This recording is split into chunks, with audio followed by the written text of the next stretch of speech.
Bonjour et bienvenue. Au milieu des années 1990, les derniers numéros des Tortues Ninja de Kevin Eastman et Peter Laird avaient été écrits et la série en était à son deuxième volume. La Tortue Mania s'était éteinte et Mirage Studios a reçu un coup de pouce d'un éditeur débutant appelé Image Comics.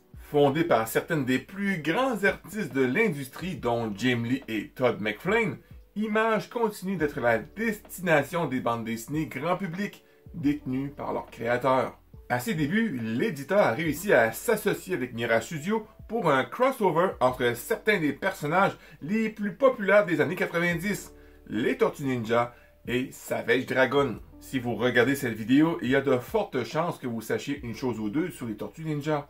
Il est cependant fort possible que vous ne connaissez pas Savage Dragon. Créé par l'écrivain artiste Erik Larsen en 1992, il s'agit d'un grand dragon humanoïde doté d'une force surhumaine et d'une guérison accélérée. Il est également amnésique, ce qui rend ses origines mystérieuses, et est un policier de Chicago.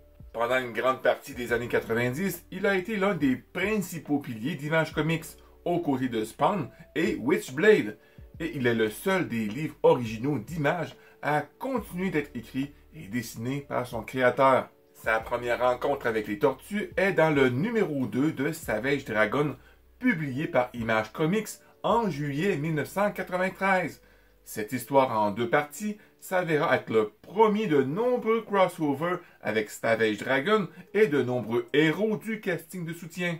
Malheureusement, il ne démarre pas de manière très substantielle, atteignant presque tous les points les plus clichés d'un crossover. Une menace artificielle attire l'un des personnages dans la ville natale d'un autre personnage. Il y a un malentendu et ils se battent. Soudain, les deux personnages réalisent qu'ils sont du même côté et font équipe pour abattre leur ennemi commun. Dans l'ensemble, ce numéro contient des illustrations sympas et bien sûr, la joie de voir deux propriétés se croiser et de faire interagir les personnages.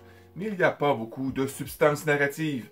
La suite sera dans The Savage Dragon TMNT numéro 1, publié par Mirage Studios en septembre 1993. Les tortues rencontreront à nouveau Dragon dans TMNT de Savage Dragon numéro 1, publié par Mirage Studios en août 1995.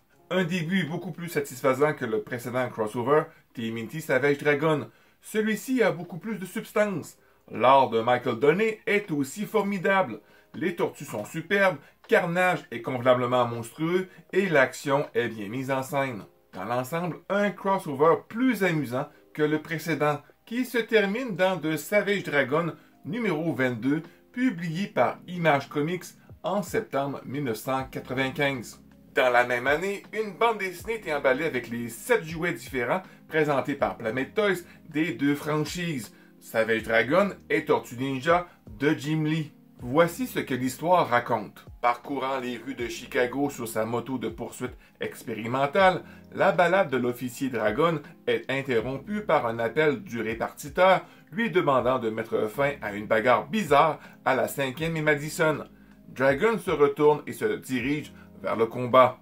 Au croisement de la 5e et de Madison, les Tortues Ninja se battent contre les copains de l'officier Dragon, Barbaric et She-Dragon.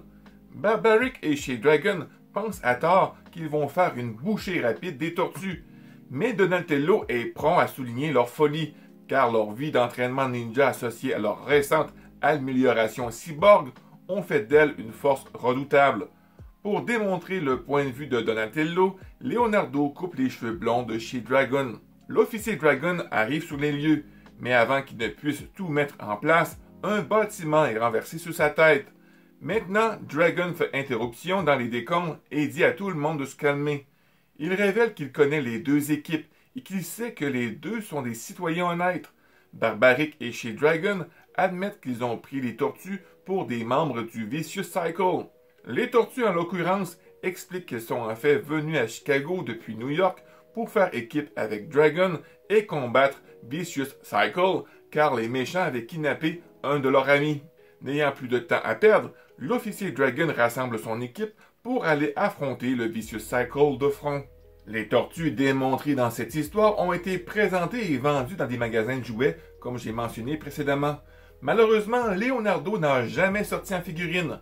Un prototype du jouet a cependant été produit et exposé à la Toy Fair de 1995. De retour dans les comics, les tortues font une petite apparition dans The Savage Dragon Destroyer Dogs numéro 1 en novembre 1996. Leur participation est complètement aléatoire et ils pourraient facilement être échangés contre n'importe quel guest star de l'écurie d'Image, car ils ne fournissent rien de plus qu'une brève scène de combat. En 1996, la suite des aventures des tortues continue non pas chez Mirage cette fois-ci, mais chez Image Comics pour le volume 3. La tournée des tortues dans l'univers d'Image continue. En juillet et octobre 1997, pour le numéro 10 et 11 du volume 3, ils vont une fois de plus rencontrer Savage Dragon. Cette histoire sera republiée par IDW en août 2019 dans un volume relié nommé TMNT Urban Legend tome 1 qui regroupe les numéros 1 à 13 du volume 3 des Tortues Ninja.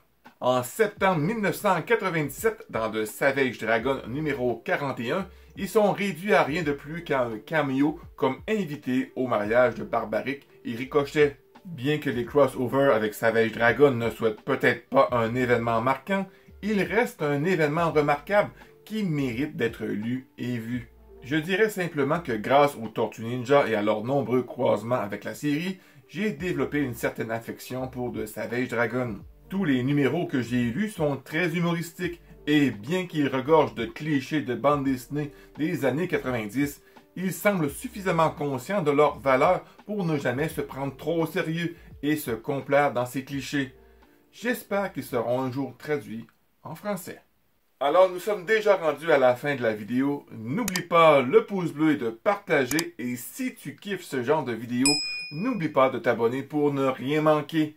Sur ce, mon ami, je te souhaite une magnifique journée. Sois prudent, car tu es vraiment important. Et d'ici là, on se revoit très bientôt dans une prochaine vidéo. Bye bye.